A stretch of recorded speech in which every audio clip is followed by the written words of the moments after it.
Think of the example of a man who is a porter, who is at a train station, carrying bags of people from point A to point B, getting 50 pence a throw.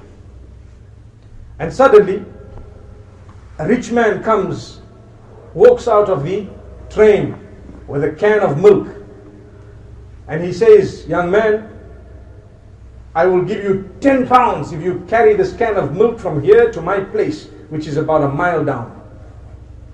And this man is excited. Wow, 10 whole pounds. That's like 20 trips that I've been making at 50p each. I'm going to get it one throw. He says, no problem, sir. I am experienced. I will not drop your milk. And you know, they put the milk on top of their heads and they balance it. These porters are experts. They actually can run with it. Don't try it, but they can do it. They will put it on their heads and run with it. This man puts it on his head.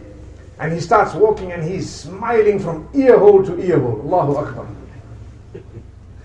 And he says, oh, I'm going to get 10 pounds just now. And I will go straight to buy 2 chickens.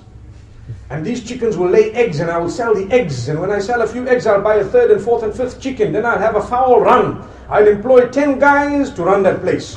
Then I will buy more chickens and I will sell eggs and chickens, and I will slaughter chickens and open a little abattoir, and I will be able to get those chickens across to the butchers. Then he says, after that I'm going to buy sheep. And then I'll buy a little farm, and on that farm we'll have so many sheep, and I'll sell the little sheep as well as slaughtering them and providing the butchers with halal mutton. Then he says, thereafter I'll buy cows. Wow, look at him. 10 pounds. He's talking. Just 10 pounds. But this is forward thinking, beautiful thinking. It's really good. He's got a plan. Wallahi, he's got a good dream. He's not planning haram. He's planning something good for his future. Then he says, and after that I will move further and I will have a whole farm and I will go into crop and I will be able to harvest and I will be able to sell. And then I'll buy the big buildings in the city, that one and that one and that one and that. And by the time I'm the biggest businessman around, the girl I went to propose for last year, because her father's the mayor, they said no to me. They will get to know about me themselves. And when they get to know about me, the father will come and say, will you please marry my daughter? And when he comes, I'll be so upset, I'll tell him, no! So when he shook his head, the can of milk dropped. When he shook his head, the can of milk dropped.